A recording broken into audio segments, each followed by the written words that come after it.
இப்போ என்னன்னா, நான் வந்து ஒரு அரசியல் கட்சியினுடைய மாநாடு பார்த்தேன்.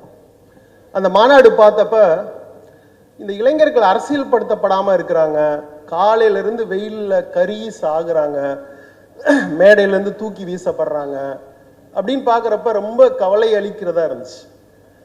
ஏதோ ஒரு விதத்தில் அந்த இளைஞர்களை நம்ம ஏதோ ஒரு விதத்தில் கவர தவறிட்டோம், அவங்கள அரசியல்படுத்த தவறிட்டோம், அவங்களுடைய குரலை பேச தவறிட்டோம் அப்படின்னு எனக்கு அங்கே திரண்டிருந்த அந்த மக்களை, அந்த இளைஞர்களை பார்த்தப்ப எனக்கு தோணுச்சு.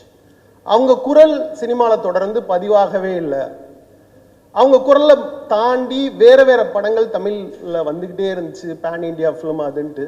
இப்போ இளைஞர்களுடைய குரல், இளைஞர்களுடைய மொழி, இளைஞர்களுடைய உலகம் இந்த மொத்தமாகவே பதிவாகாமல் இருந்துக்கிட்டே இருக்கிறதுனால தான் அந்த குரல் இன்னும் வேற ஒரு திசை பக்கம் சென்று கொண்டே இருக்கிறது அப்படின்னு எனக்கு அந்த கூட்டத்தை பார்த்தோன்னே தோணுச்சு.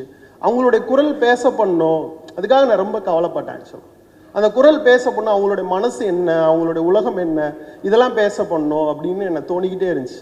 ஈவன் கர்நாடகா ப்ளஸ் மலையாளம் ஃபிலிம்ஸில் கூட வந்து நிறைய யங்ஸ்டர்ஸ் வந்து அவங்களுடைய லாங்குவேஜ், அவங்களுடைய உலகம், அவங்களுடைய மொழி, அவங்களுடைய காதல், அவங்க எப்படி பேசிக்கிறாங்க இப்படின்னு அந்த உலகம் தொடர்ந்து பேசப்பட்டுக்கிட்டே இருந்துச்சு. தமிழில் அப்படி பேசப்படல, தொடர்ந்து காதல் படங்கள் வராமல் இருந்துச்சு, யங்ஸ்டர்ஸ்னுடைய உணர்வுகள் சரியாக பதிவாகாமல் இருந்துச்சு அப்படின்னு தொடர்ந்து நினச்சிக்கிட்டே இருந்தேன். இப்போ தொடர்ந்து அப்படி பார்க்குறப்ப எனக்கு பருதி நல்லா தெரியும். என்னுடைய தலைமைச் செயலகம் வெப்சீரிஸ் எழுதினார். It's wonderful writer. நான் ரொம்ப நாள் கழித்து ஒரு ஸ்க்ரீன் ரைட்டரை நான் மீட் பண்ணேன்னா அது பருதி தான். கிட்டத்தட்ட ரொம்ப ஷார்ட் பீரியடில் அவ்வளோ பியூட்டிஃபுல்லாக எழுதி கொடுப்பாரு. இந்த கதையினுடைய ஒரு ஒன்லைனர் எனக்கு தெரியும், ரொம்ப பியூட்டிஃபுல்லான ஒரு ஒன்லைனர். ஸோ அது எனக்கு முன்னாடியே தெரியும். ரெண்டாவது கணேஷ் சந்திரா என் கூட ஜெயில் ஒர்க் பண்ணார். அவ்வளோ ஃபாஸ்டஸ்ட் கேமராமேன், பேசவே மாட்டார், பேசாமல் அவ்வளோ பியூட்டிஃபுல்லான விஷுவல்ஸை எனக்கு வந்து ஜெயில் படத்தில் கொடுத்தாரு.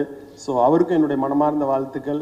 நேராக பார்த்தப்ப சொன்னார், ஒரு 12 நாள் ஷூட்டிங் முடிச்சுட்டு அஜய் வந்து ரொம்ப பிரமாதமாக பண்ணுறாப்புல அப்படின்னு அவர் வாயிலிருந்து ஒரு 12 நாள் கழித்து ஒரு வார்த்தை வருதுங்கிறது ரொம்ப பெரிய விஷயம்.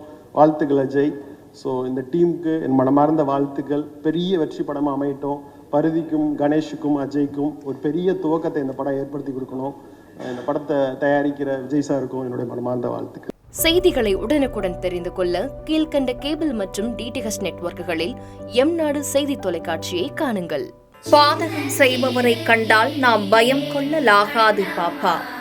மோதி மிதித்து விடு பாப்பா, அவர் முகத்தில் உமிழ்ந்து விடு பாப்பா. அண்மை செய்திகளை உடனுக்குடன் தெரிந்து கொள்ள இணைந்திருங்கள் எம்நாடு தொலைக்காட்சியுடன்.